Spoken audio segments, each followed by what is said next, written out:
So for a while I've been working on a book, and some of you might know that if you've seen my videos before, but most of you watching this video have not known that. So, let's begin. The book I'm writing is called Fiction versus Reality, but I've worked on a sequel and I haven't even finished the first one yet. This first one is kind of garbage.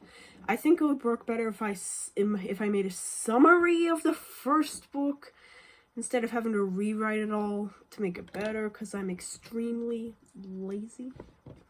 Because, like, if you read the first one, it's garbage. And then the second one, I put so much detail. It's better.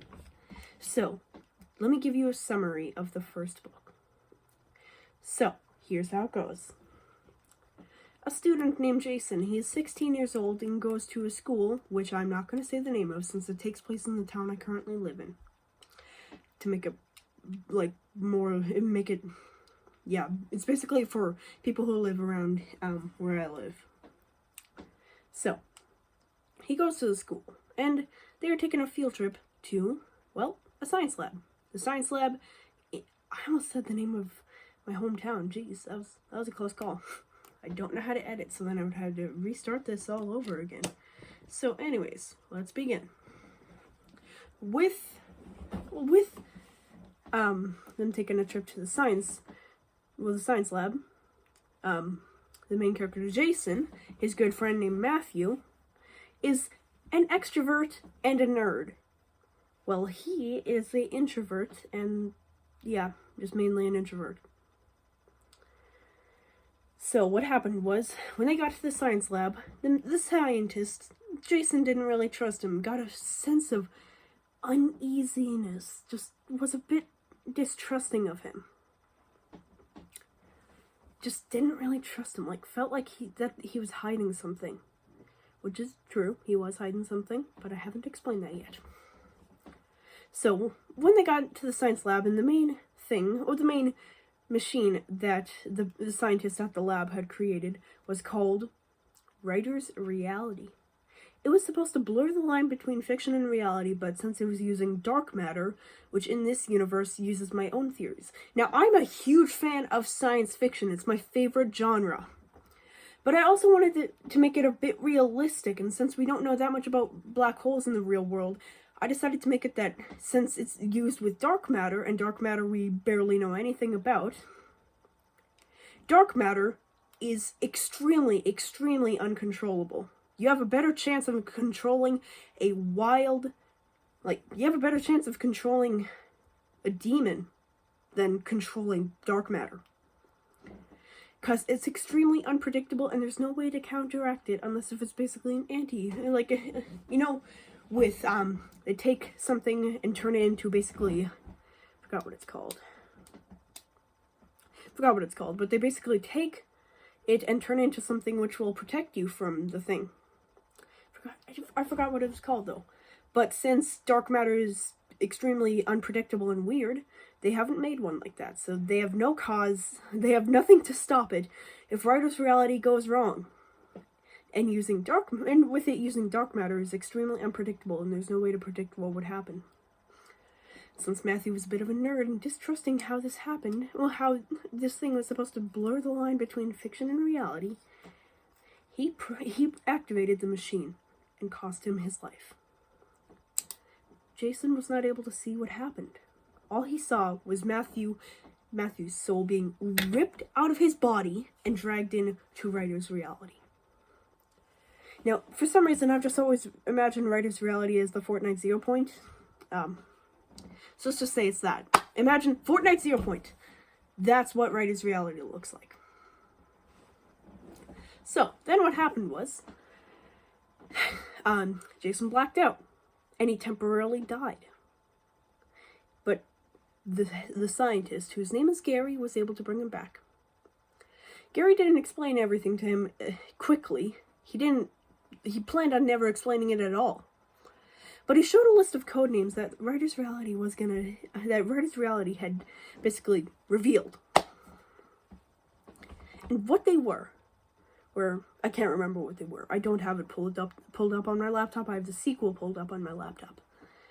There were code names for stuff that not even Gary knew. Yeah, I said Gary was the scientist. And what happened was Gary, yeah, he was basically a lead target for the SCP Foundation because of his research on black holes and dark matter. Yeah. One of the head targets for the SCP Foundation. They were always breathing on his neck because of his research. So, with the instance of Writer's Reality caused, well, the first codename had already appeared, which the first basically codename of fiction was revealed. It was a stick figure man named Robert. I did not say that his name was Robert in the book because at the time I did not remember his name, but now I do. And you might be wondering, wait, did you take characters from other books? No, I took them from my own scrapped books. I chose some books that I've made. I've only made 10 books in the past, not including fiction versus reality, and only I think only 4 of them I've completed. No, it was 5 of them, I think. I barely completed any of them. No, I think 6. I think 6 of them I completed, and not 4 of them. No, I've had more ideas. Some of them I didn't even write because they were just awful and boring. But the ones I specifically chose were ones that were really important to me. One which was a picture book using stick figure drawings, and since it was a picture book, I decided to make it the character couldn't talk, that in his world they didn't use words to communicate. So yeah, that's because I didn't remember his name, but now I remember what it was. So, let's continue. After that, the next basically fiction. Now I called it the fiction so I don't have to say all of their names at once because I get a bit tiring. So I just called them the fiction, and the fiction has more people in it. So the next people were a kid named Nick and his dog Nicholas. Yes, that can get confusing. This was one of my scrapped books. So, and then after that, when they arrived, Jason asked Gary if he could go and get his adoptive mother. And he did. And his adoptive mother found him when she was taking a trip to Los Angeles and decided to adopt him and bring him back to Minnesota. So yeah. Gary found her, and then Gary had found out some awful news. Jason might not survive. He had absorbed radiation from Writer's Reality. He had absorbed dark matter radiation. And remember how I said dark matter was very unpredictable? Yeah, it's very unpredictable, which means that anything could happen to him. He could live, he could die, unpredictable. So what they had to do was basically create an whatever, let's just call it anti-ation, to make it that just in case of anything bad did happen, it couldn't. Gary didn't have anything dense to make another version of a black hole to basically create an anti-ation. But until Nick said, my grandpa's lab, it has a bunch of stuff made of iron in it. Well, how they got there was through a portal that was the tip of a mountain, which was his grandfather's lab. So they grabbed that, made the black hole, made the anti-ation to make Jason better. But then it eventually failed at one point, and then he had powers. But unpredictable powers that Gary recommended that he would not use. So, after that, what happened was the night that the device failed and gave Jason powers, but also the chip in his neck did make it that the radiation couldn't do anything bad to him, but he still had the powers when it failed. And that the powers couldn't be reversed. And why would you want your powers to be reversed? It'd be awesome to have powers. So, But the powers were unpredictable. They were dark matter powers, so anything could happen when you try and use them. But the night that happened, Jason was laying in his bed, and he heard outside of the door voices saying, I can't remember what it said, but it was the voices of the fiction. And then he left. Okay, I can't remember all of this that happened, but let's just skip ahead to the important parts. So, Max is another member of the fiction. But his true name is Michael. I didn't remember his name until a few weeks ago. His true name is Michael. But I just call him Max. Because, yeah. He had, saved them, and he's probably the most important member of the fiction. In the first one. Then what happened was, cause Max arrived earlier than Gary had expected, he assumed that Writer's Reality was doing his work early, and that meant Writer's Reality was using up more energy, and that meant Writer's Reality was more vulnerable. Since they had brought the last two members of the fiction pretty closely, the last one was Doomsday Monster. Yeah. Writer's Reality was vulnerable. Eventually, what happened was, Writer's Reality teleported them, and basically everybody else in the town, to another reality. Gary had been to that reality, had been to that universe, only once though. When someone named Trevor pulled him into that reality, said that his name was Trevor, gave him a couple of pieces of paper, and sent him back through the portal. And that was it. And those pieces of paper was what inspired him to create Writer's Reality. It was the first chapter and the prologue of of Fiction versus Reality 1. He did not realize that he was living in a world where it was fictional until he met Jason.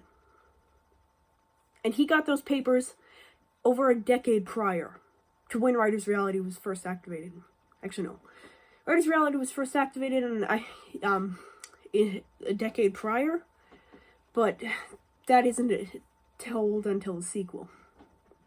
So, let's continue. When they got to the other reality, they were in, basically, well, yeah. They were right above where the science lab was in that town, but it was a different building. They went inside, saw that other people were taking shelter in there, and then, yeah. And that's basically where it ends, except after that, what happened was Jason used his powers to open up a portal to go and get me. Yes, me. The person named Trevor is me, because, well, my name is Trevor, and I just love that I made that idea, but poor execution with the book. So yeah, basically that's where it stopped, and my idea is that since I haven't finished it, warning, skip ahead, I'm going to be talking about stuff that a younger audience would not really should listen to. So skip ahead maybe 20 seconds. So, my idea how it ends would that be, since Writer's Reality is at a weaker state, maybe a similar to a drug overdose could stop Writer's Reality by overloading Writer's Reality with dark matter radiation. And yeah, that's basically what happened. Matthew's soul is free, Jason loses his powers, and that's how the first one ends. Second one, oh boy, I made the second one darker but more descriptive. The second one is better, in my opinion. It's 100% better. Can't change my mind. So, let me read to you the first chapter of this book. And also the prologue. So, here's the prologue. You probably know what happened. I saved the world, multiple actually, as in multiple worlds. But what happened after that? After that, I became a well-known celebrity and pursued my dream of becoming a journalist and an author. A lot of times I miss Matthew, but at least his soul is free. In order for Gary In order for Gary to be free from the SCP Foundation, he had to erase the memory of everyone on the planet of the events of Raiders reality, and I had to delete the YouTube video. He uploaded a YouTube video basically telling the story of the first book. So, let's begin. Gary also had to give his research to the Foundation as an SCP Foundation, not Foundation from Fortnite. And I passed off my previous story as a fictional book. And that's how I became a famous author. It's been 10 years and not much has happened over time. I did make millions off the book, but nothing else.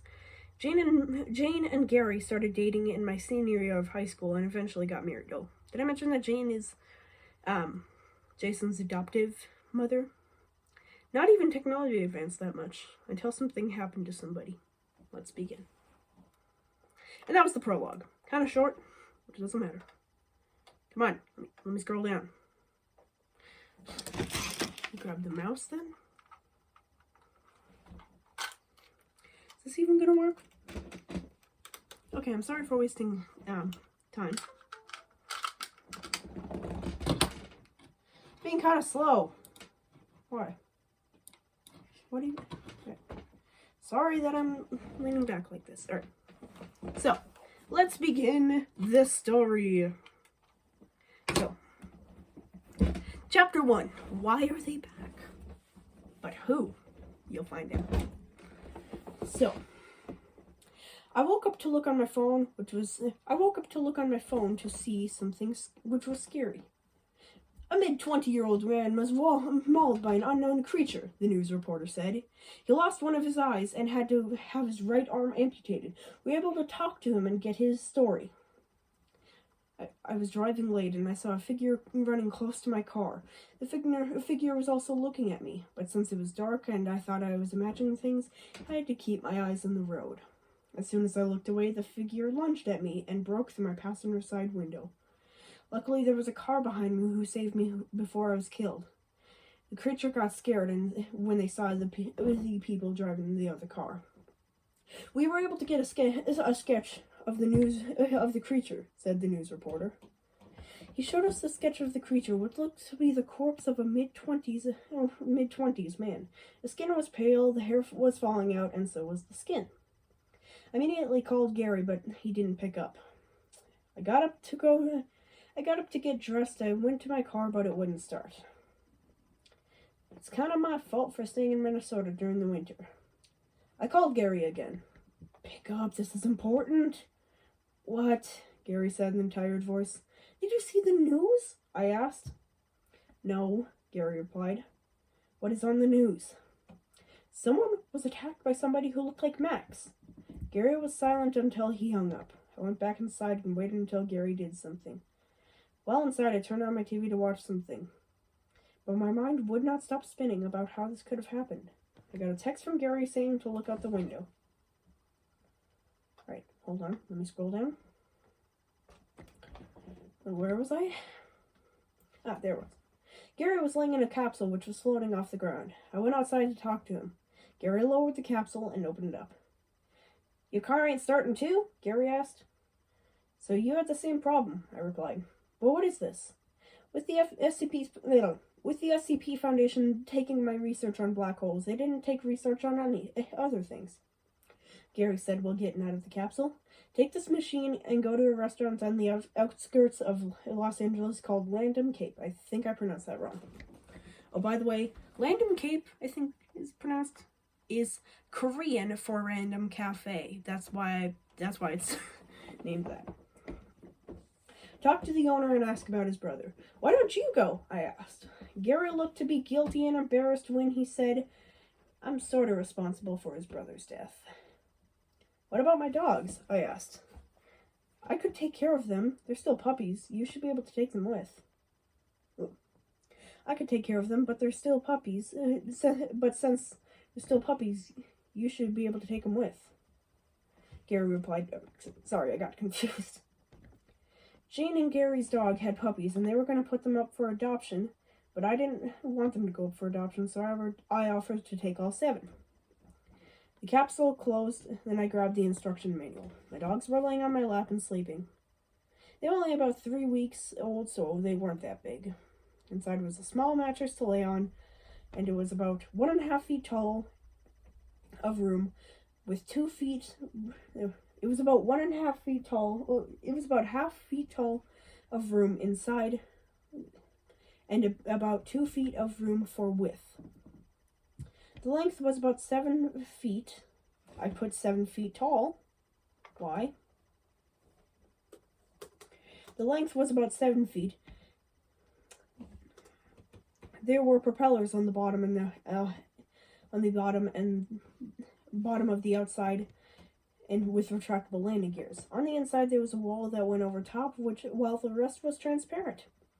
On the wall, there was a small tablet mounted to the side where you could pull out to watch something.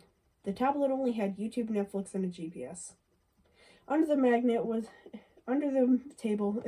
tablet was a magnetic wireless charger for a phone and a magnet clip where the manual was. On the other side was an air vent, a speaker, and a button labeled "Open and Close," and below that was a button labeled "Windows." On the back of the outside was a propeller, and beside me was a small panel with 2 joysticks. The manual said that you use that to control it manually. I put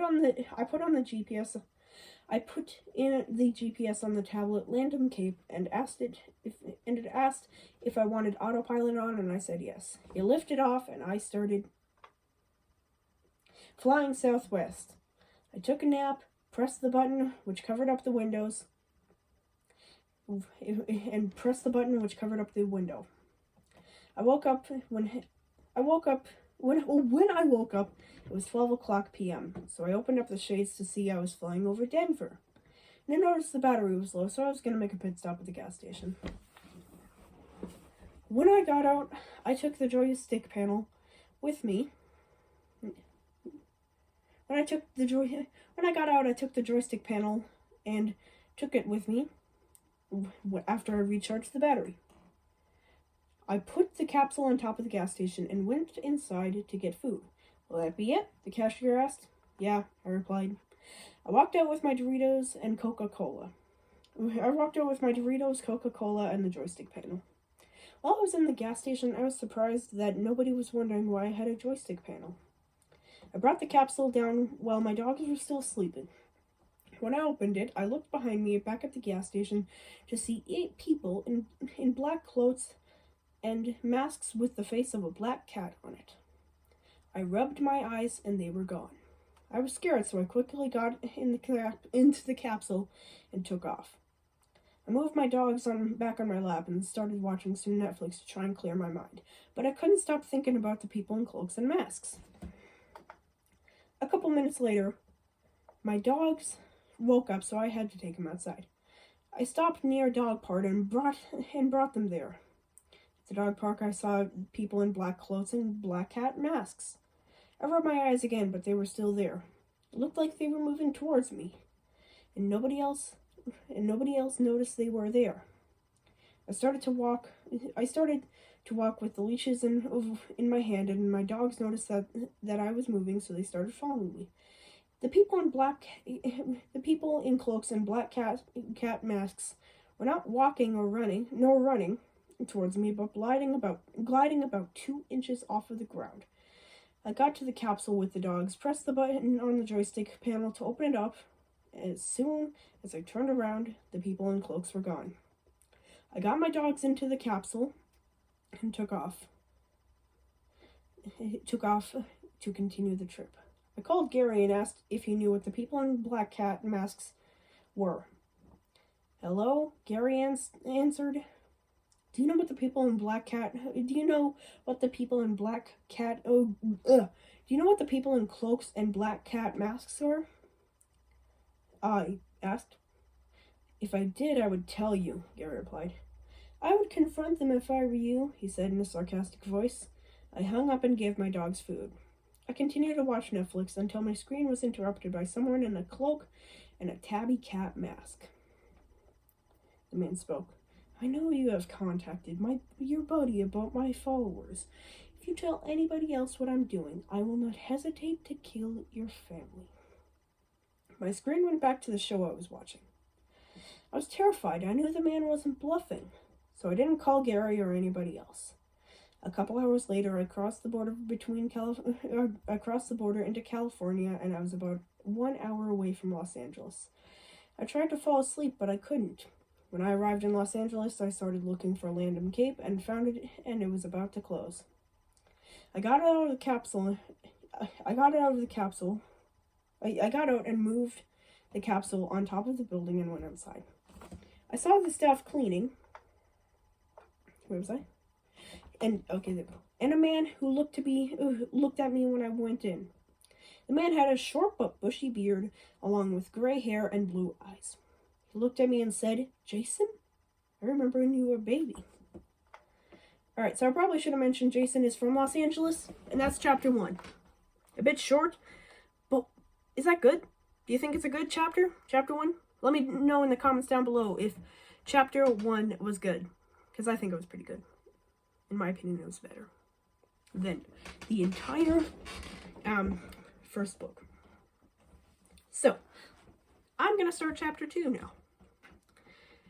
So, chapter 2. How?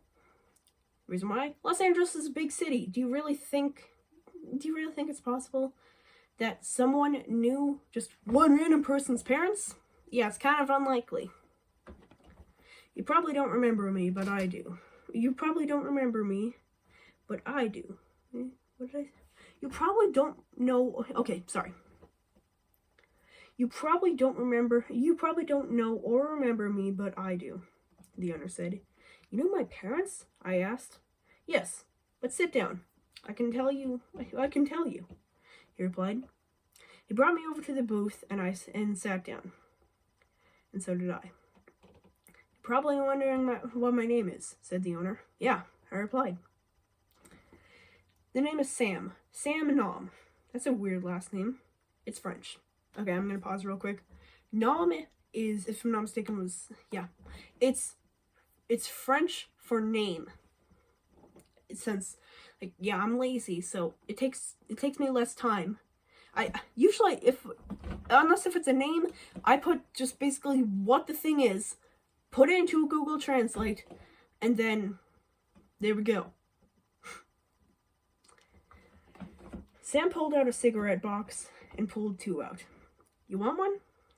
he asked. "I don't smoke," I declined. Sam put the cigarette back in his box and put the box back in his pocket. He lit the cigarette and started talking. "So what brings you to Los Angeles?" "I came to ask about your brother."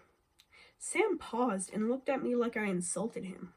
He took the cigarette out of his mouth and said, "Gary must have asked you to talk to me. That good-for-nothing man is responsible for Kyle's death. If he had declined the offer to work with him, he'd still be here." Sam was angry and went to put out his cigarette to throw it in the trash can. As soon as he got back he said, "I will gladly tell you about what happened to your parents, as long as you don't ask about Kyle again." He sat back down and continued. "Me and your parents were good friends." Let me find it. Where was I? "Me and your parents were good friends. And your parents were in serious amounts of debt. Your parents died in a car crash, but not the way you think. With living in Los Angeles, you have to have a well-paying job or you're in debt. Your parents were in debt prior to when you were born, and when they had you, the debt went up even more. The night before they died, your father messaged me and said that they couldn't take it anymore. They left 1-month-old you at an adoption center with your first and last name, but not your parents' names." Where was I? "They drove their car at max speed into a wall and were killed instantly." I was shocked. I always assumed they died in a car crash. "I may have my brother's camera. I have my brother's camera he used to record his work on Writer's Reality, and it's in my apartment though." Sam handed me a piece of paper with the name of his apartment building and his apartment number and said, "See you tomorrow." I went back in the capsule with my dogs and went to bed. The next day I started up the capsule and flew to the apartment building. Put the capsule in the parking garage, said goodbye to my dogs, and went to Sam's apartment. I knocked on the door and Sam opened it up. Here's the SD card with what you need. Sam handed it to me and closed the door. Thank you, I said before leaving. I did wonder why he gave me the SD card so fast, but I didn't ask. I got back into the capsule and took off. I put the SD card into the monitor and played the first video. I saw a man with brown hair and green eyes in a lab coat. I am honored to work with Gary Hito. Okay, I'm going to pause real quick. Hito is Japanese for person. Yes, I do this tactic all the time in my books. It helps. Gary asked me if I could help him with a project that will be monumental. He titled it Writer's Reality. He chose me because of my research on black holes and dark matter. I also built this pocket-sized particle collider. He pulled out the collider out of his pocket to show it to the camera. He put it back in his pocket and continued. Writer's Reality will blur the wall between fiction and reality. It should be activated in a few minutes, so I will see you then. He stopped the recording, and I started the next one. Writer's Reality is active. We are hoping to turn the story of a book into... I heard a bang in the audio. This can't happen. Years of research, years of work. Kyle ran out of view, and the camera stopped recording. Kyle ran out of view of the camera, and then another bang. I wasn't able to see what happened, but I knew it wasn't good. The recording stopped a few hours later, and I took out the SD card and put it in my wallet. The SD card didn't give me much information on why Gary asked me to come here, but then, until I looked at the files on the card, one of the files was titled The Living Corpse. And that's where I stopped. Now, The Living Corpse is a file where Kyle is talking about how one of his co-workers was exposed to way too much dark matter, which caused him to turn into a living corpse. And that is why Max looks like that. So, thank you for watching this video. I really appreciate that you watched this video. I'm not going to ask you to subscribe or hit the like button. All I'm going to say is thank you for watching this video all the way through. Either that or you're just tired. And this video was in your YouTube recommended and it auto-played. But anyways, thank you for watching this video. You don't have to subscribe or hit the like button. Just have a good day.